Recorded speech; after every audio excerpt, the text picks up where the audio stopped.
My name is Emily. I'm 26 years old. I live in a small town near the sea. I want to tell you a story. It is my story. It is about love. But not a simple love. It is about two hearts. And my heart in the middle. I met Ryan first. He is smart, calm, and kind. He works in a library. I love books. That is how we met. I was looking for a book. He helped me. Then we talked. And talked more. He listened to my stories. He remembered the small things. Like my favorite tea. Or the way I like rainy days. Ryan is like a warm hug. He never makes loud promises. But he is always there. Every time I feel lost, he finds me with his gentle words. He texts me good morning every day. He walks me home when it's late. He brings me little gifts, a bookmark, a tiny notebook, a handmade bracelet. After a few months, we started dating. He brought me flowers. Simple ones. Wildflowers. My favorite. We walked on the beach. We watched sunsets. We went to book cafes. We sat in silence and read. It felt safe. It felt like a quiet world just for two.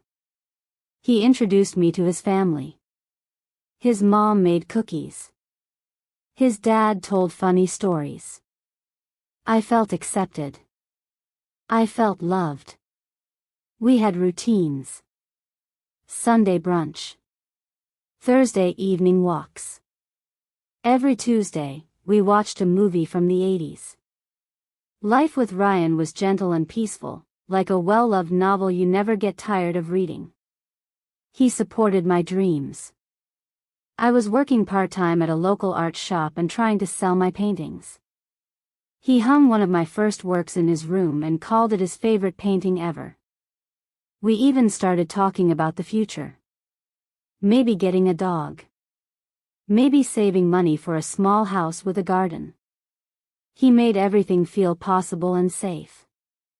Then I met Leo. Everything changed. Leo is energy. Leo is fire. I met him at a music night with my friends. He plays the guitar. He sang a song. I felt it in my bones. When he smiled, it was like lightning. His laugh was loud, and it made everyone turn. Including me. He came to talk to me after the show. He said, "You look like you love music." I said, "I love the way you play." We started meeting. Just as friends. But it didn't stay that way. He made me laugh. He made me feel alive. With him, everything was fast, strong, bright. He took me to concerts. We rode his motorbike along the cliffs. We danced in the rain. He wrote me short songs. He said, "You're the chorus in my song." I blushed. I smiled. And I forgot the world around me.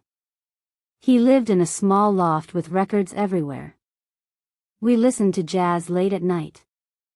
He told me about his dreams, to record an album, to travel the world, to never grow boring.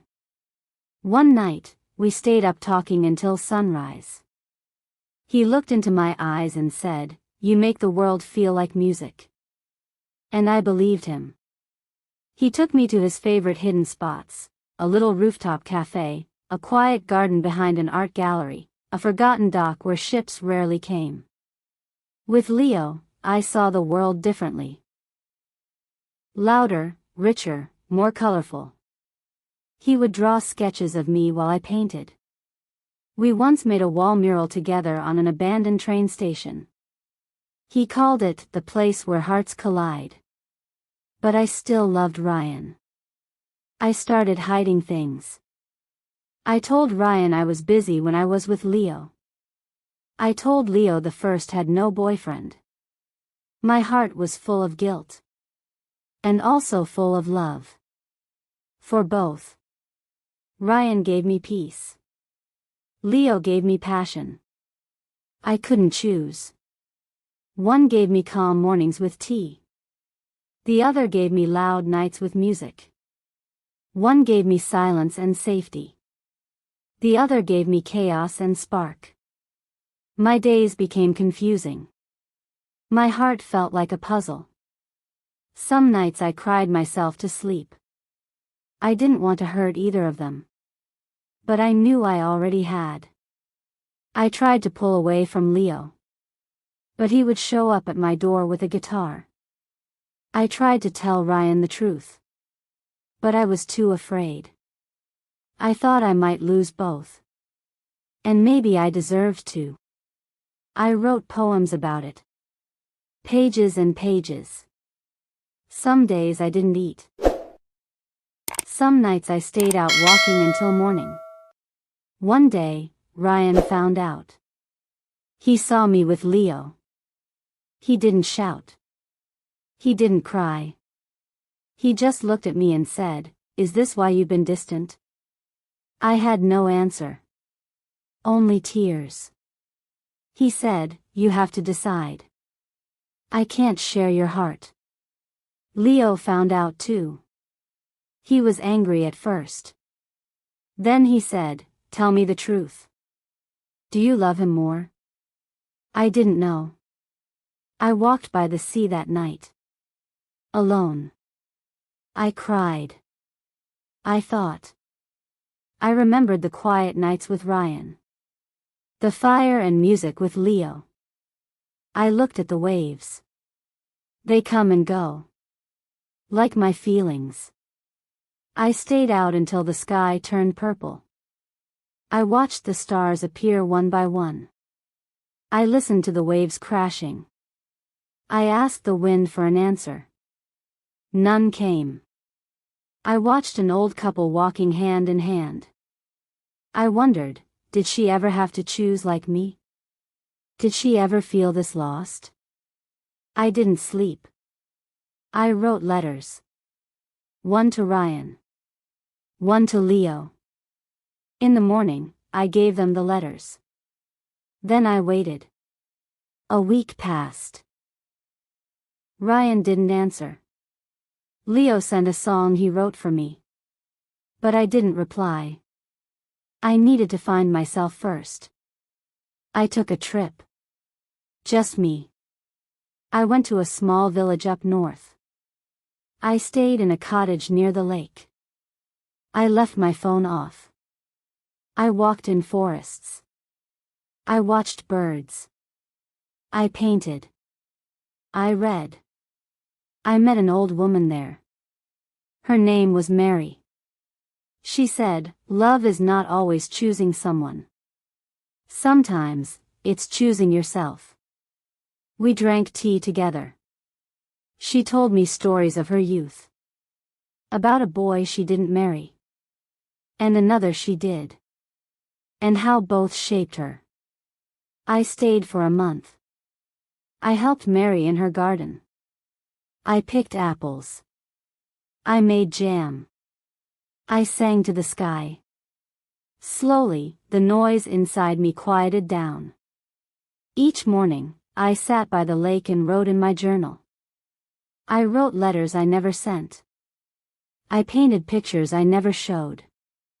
I found a version of myself I had lost. One rainy evening, Mary gave me a necklace.